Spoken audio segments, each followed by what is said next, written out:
안녕하세요. 망치예요.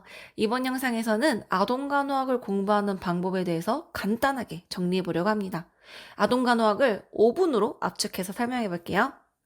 아동간호학은 크게 두 가지로 나뉘는데요. 아동의 성장 발달과 관련된 부분, 그리고 아동의 질환과 관련된 부분입니다. 아동의 성장 발달 부분에서는 첫 번째로 아동 발달 관련된 이론들이 있는데요. 대표적으로 프로이드의 심리성 발달 이론, 에릭슨의 심리 사회 발달 이론, 피아제의 인지 발달 이론, 콜버그의 도덕성 발달 이론이 있습니다.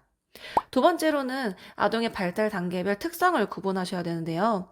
생후 1개월까지 신생아기, 1세까지 영아기, 3세까지 유아기, 6세까지 학령전기, 12세까지 학령기, 18세까지 청소년기로 나누어서 이 시기의 주요 성장 발달 특징들을 기억해 주시면 됩니다. 세 번째로는 아동의 발달 사정과 관련된 부분입니다. 대표적인 것으로는 덴버2 검사가 있고요. 그 밖에도 아프가 점수나 반사 등의 신생아 사정 방법과 통증 척도 등이 있습니다. 다음으로 아동의 질환과 관련된 부분은 성인간호학을 공부하는 것과 같이 시스템별로 구분해서 정리하면 좋은데요. 성인과 달리 아동에서만 볼 수 있는 건강 문제를 더욱 주의 깊게 보시면 됩니다. 제가 총 10개의 카테고리로 나눠서 표로 정리해봤어요. 함께 표를 보면서 중요한 질환들을 짚어볼게요. 최근 기출된 부분은 올해에는 나올 가능성이 낮을 것이라고 추측하면서 예상 문제를 찍어보는 것도 좋을 것 같아요. 소화기 문제에서는 충수염이 가장 중요하고 21년도에 기출되었습니다. 그 중에서도 통증 위치와 사정 방법을 정확하게 서술할 수 있어야 합니다. 충수염 다음으로 중요하게 생각하는 건 유문협착증, 장중첩증, 선천성 거대결장 이 세 가지 질환입니다. 시험에 나올 가능성이 높아 보이네요.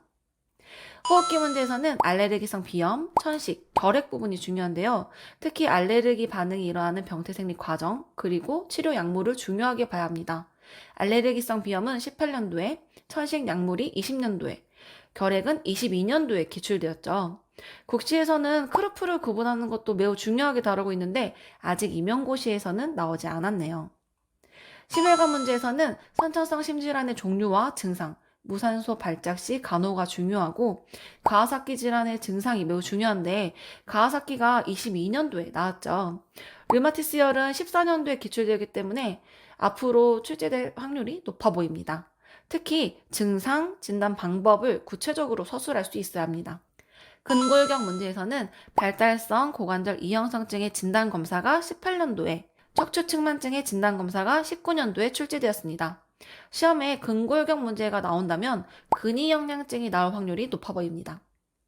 신경 문제에서는 뇌수종의 증상이 18년도에, 뇌종양이 21년도에 기출되었으며 시험에 신경 문제가 다시 나온다면 발작 중에서도 열성 경련이나 뇌성마비가 나올 확률이 높아 보입니다. 비뇨생식기 문제에서는 신증후군의 증상이 20년도, 사고칠신염 원인균이 18년도에 나왔으며 이 부분에서 시험에 나온다면 신부전이 나올 확률이 가장 높아 보이는데요. 그렇지만 신부전은 성인 질환으로 나올 확률이 더 높겠죠. 내분비 문제에서는 성장장애가 16년도에 기출되었어요. 당뇨는 1형과 2형으로 나누었지만 항상 A급으로 공부해야 하는 부분이고요. 내분비 문제에서는 성조숙증이 14년도 이후로 기출되지 않았기 때문에 나올 확률이 높아 보입니다. 특히 성조숙증의 연령 기준이나 진성 성조숙증과 가성 성조숙증을 비교하는 부분이 중요하죠. 피부 문제에서는 아토피성 피부염이 21년도에, 여드름이 20년도에 기출되었고 시대적 배경으로 비춰봤을 때 머리니나 옴 관련 문제는 나올 확률이 낮아 보입니다. 만약에 또 피부 문제에서 출제된다면 접촉성 피부염이 나올 확률이 높아 보입니다. 인지 및 감각 문제에서는 사실을 사정하는 방법으로 차폐검사가 17년도에 기출되었고요. 지적장애는 10년도, 특정학습장애는 11년도에 출제되었습니다. 다운증후군은 국시에서도 자주 나오는 질환이죠. 하지만 인지 및 감각 문제는 특수임용과 겹치는 부분이라서 그런지 보건임용에서는 잘 나오지 않는 것 같아요.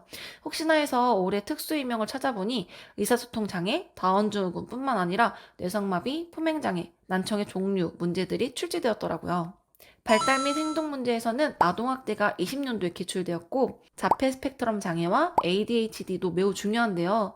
자폐 스펙트럼 장애는 기출된 적이 없고 ADHD는 10년도 이후 출제되지 않았습니다. 앞으로 나올 확률이 매우 높아 보입니다. 이번 영상은 여기까지예요. 아동간호학 공부하는 방법을 저만의 방식대로 정리해 보았는데요. 물론 내용이 너무 많기 때문에 영상에서 다루지 못한 부분에도 중요한 게 있겠지만 전체적인 큰 틀을 먼저 잡고 중요도를 구분한 다음에 공부를 한다면 시간을 훨씬 더 효율적으로 사용할 수 있을 거예요.